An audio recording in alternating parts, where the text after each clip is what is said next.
Kilalanin natin ang first Pinay powerlifter na bumuhat ng timbang na katumbas ng 9 times ng sarili niyang body weight.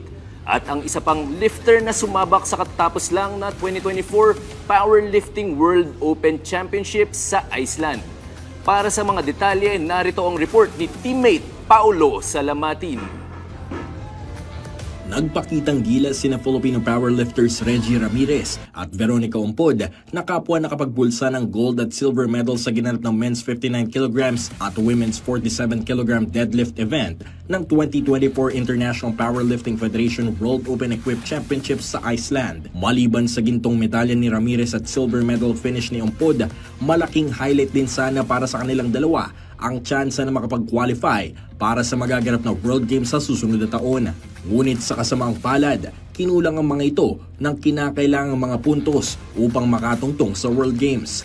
Sa pagtatapos ng kanyang junior years, ito ang kauna-unahang beses na tumapak sa world stage si two-time powerlifting junior world champion na si Ompod, na kung saan aminado siya na hindi magiging madali para sa kanya ang mga laban. Nahirapan po talaga ako. Kasi di ko alam po kung makakakuha ko ng medal or hindi. Kasi expect namin na dikitan talaga yung laban.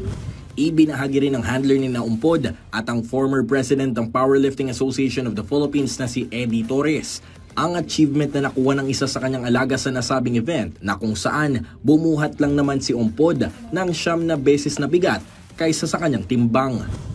Ang body weight ni Veronica is 45 kilos. 45.45 actually, to be exact, which is actually almost exactly 100 pounds. Okay, magaang lang siya, no?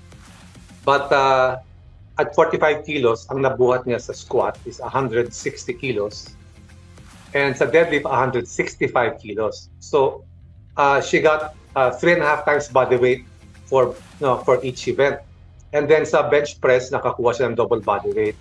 So it comes out to around more than 9 times body weight, which no other Filipina has ever done before.